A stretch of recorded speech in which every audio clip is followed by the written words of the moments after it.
This is a Balanced Brain podcast with your hosts, Melanie Nicholson and Sean Clift. Welcome to the Balanced Brain podcast. This is Melanie, and today we're going to do one of our brain stuffs. I'm just about to give Sean a call as he's recently experienced a pretty big injury that's had an impact on his life, and I want to hear about his recovery. So we'll just give him a call now.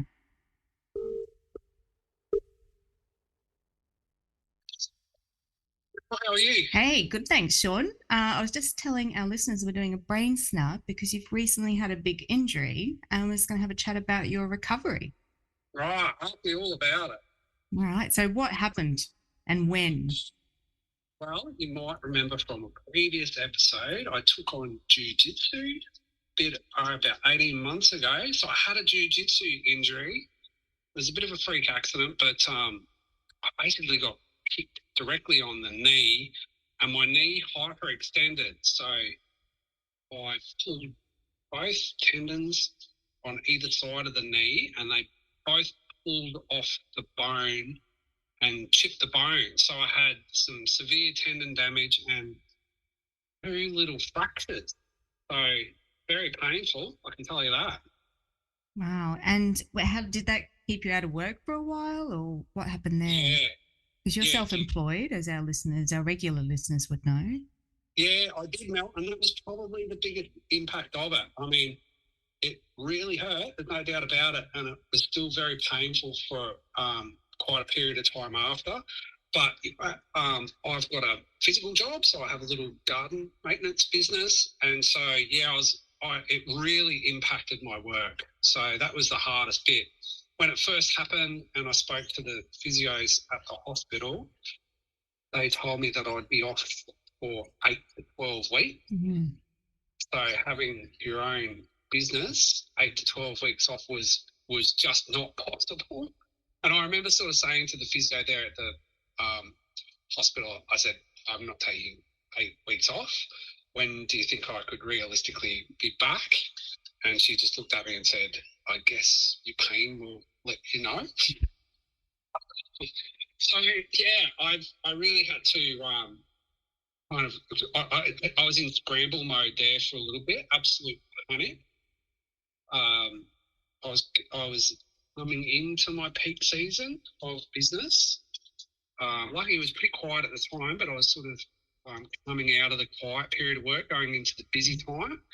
And I just didn't really know what to do, Mel. I was in a complete state of shock there for a little bit. But yeah, I had to kind of keep going. That was really all I could do. So I had to put extra staff on and just staff it up basically and work in pain.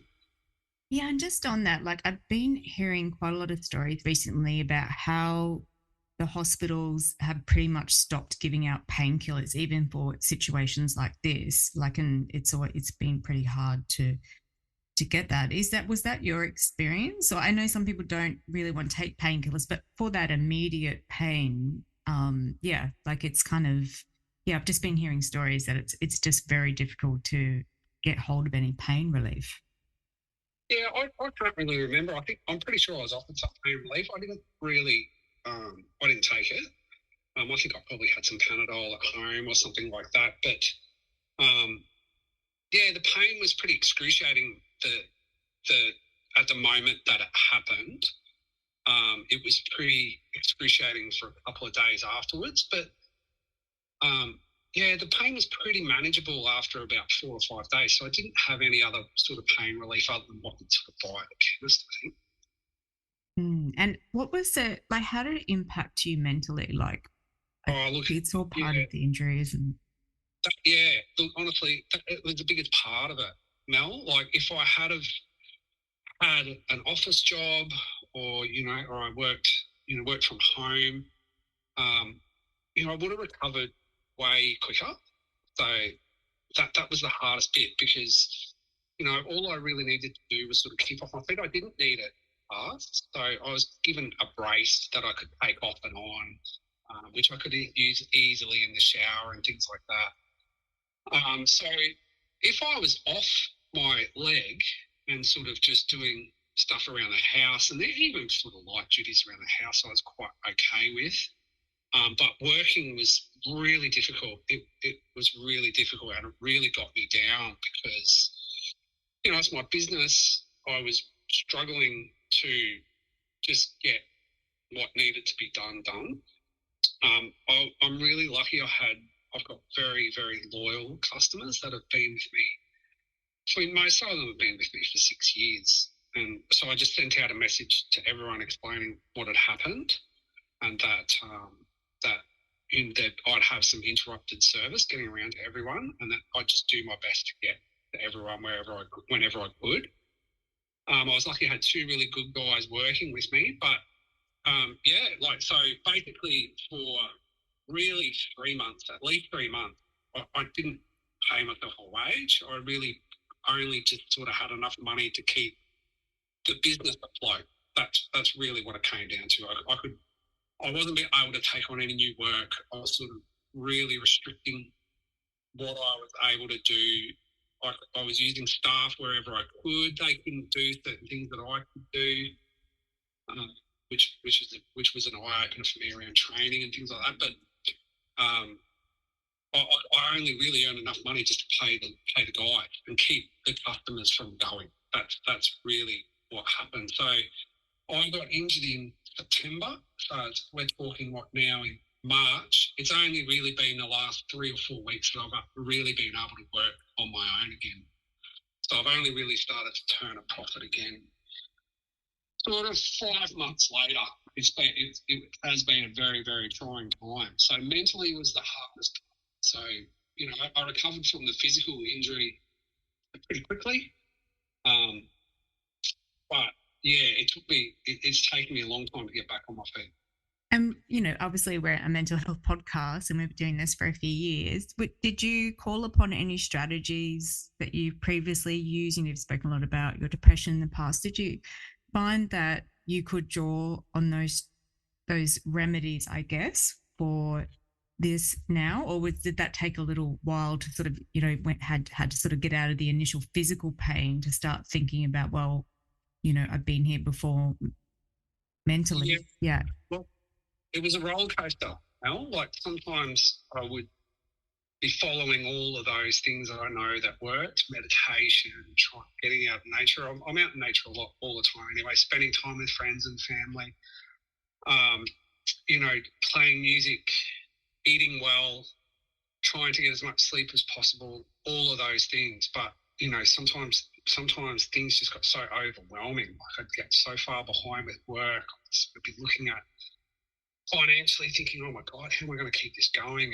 And am I able to get back to normal? Like, is this going to be an ongoing thing? Which it's proving that it probably is going to be an ongoing issue.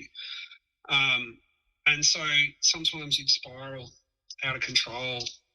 You'd leave those things go and depression would set in, the panic would set in. I was very lucky to have a really loving partner to help me out, to come around and just help with a couple of things around the house and, cook a few meals and help me with, some, just some domestic stuff, like with my, dropping my little girl to school and things like that, and picking up some stuff from the shop. So that was a big help. And also my little girl's mother was a really big help as well. She sort of took on some of the role of helping with, school pickups and drop-offs. So I was really appreciative of that as well. So, yeah, it was a roller coaster, Mel. So, and just on that, like with Rosanna, with your little daughter, like it can be hard on kids too, right? Because they're used to being, you're an active dad, and like it can be a bit hard, I think, sometimes for kids, how they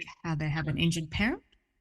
It did impact Rosanna because, she knows her dad as being, the active dad who will always sort of take her out and about and play games and, go down to the park and the playground and, ride the skateboard and go on a bike ride and all those things. So there was a couple of months there where I just couldn't do any of that stuff with her.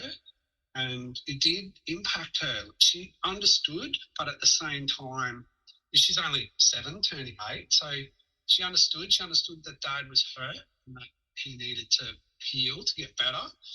But she missed that. She really missed it, and she would often get down when I got down. So I would see that if I wasn't feeling good on a particular day, if I was particularly working in pain and things would start to get a bit on top of me, it would bring Rosanna down. And kids are very, very empathetic to their parents. Yeah. And they do model you, and they do feed on your energy, and she did. So she would get upset. She was really upset that that I was hurt, and she was concerned about it often, and she would speak about it regularly, always asking me how I was.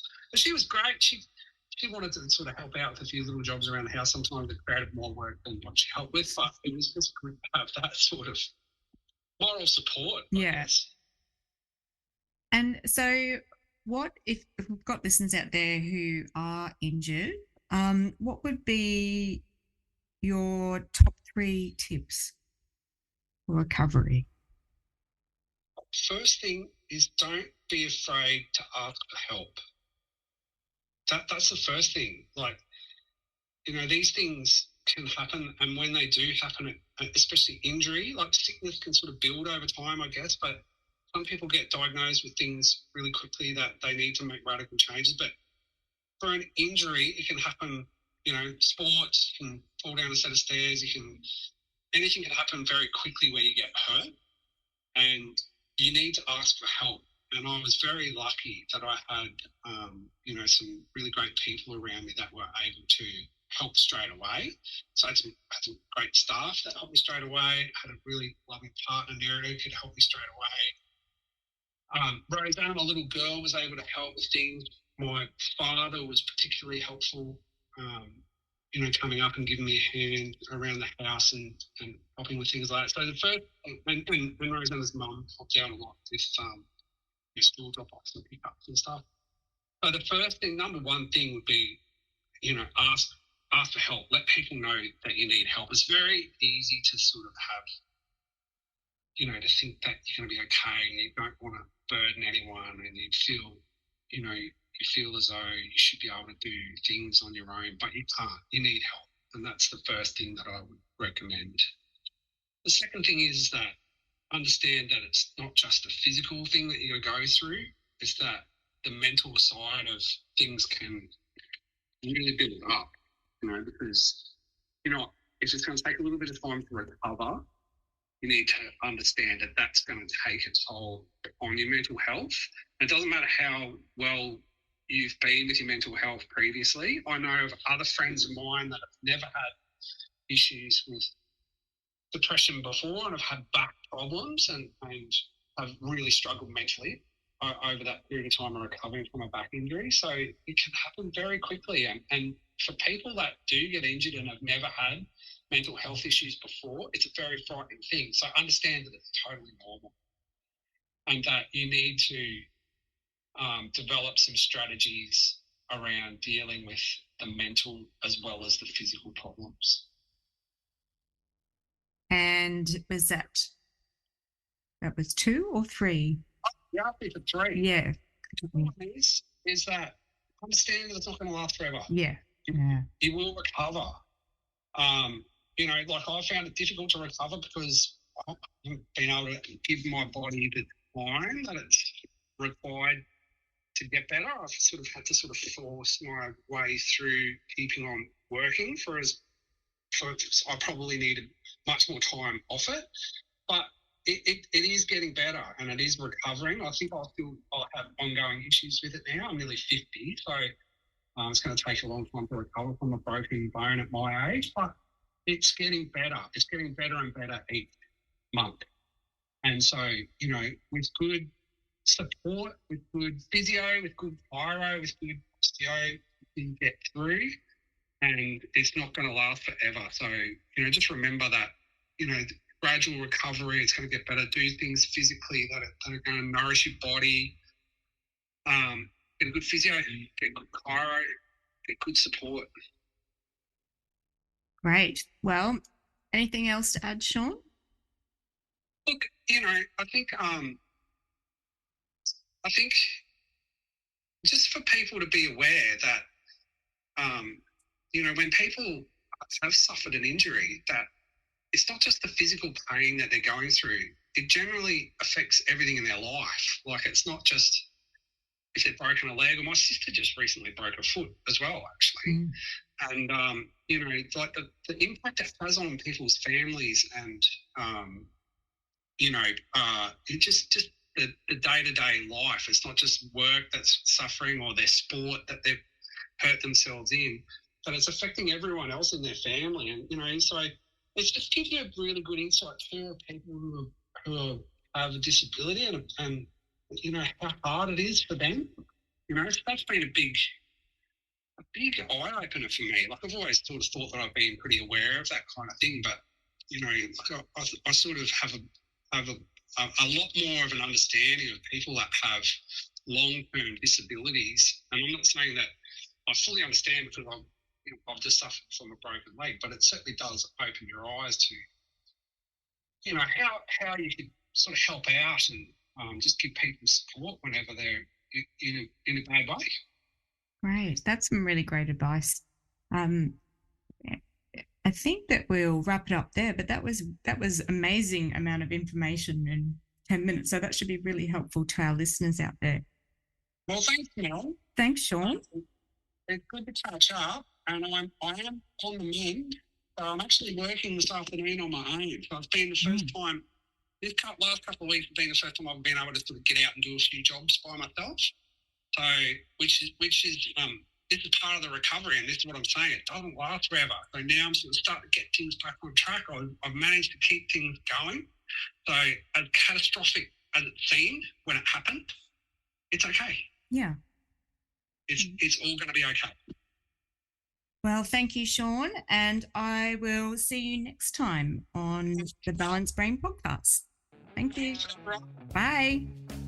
Thanks for tuning in for that brain stuff. I hope you got value out of it, and we'll see you next time. Thank you.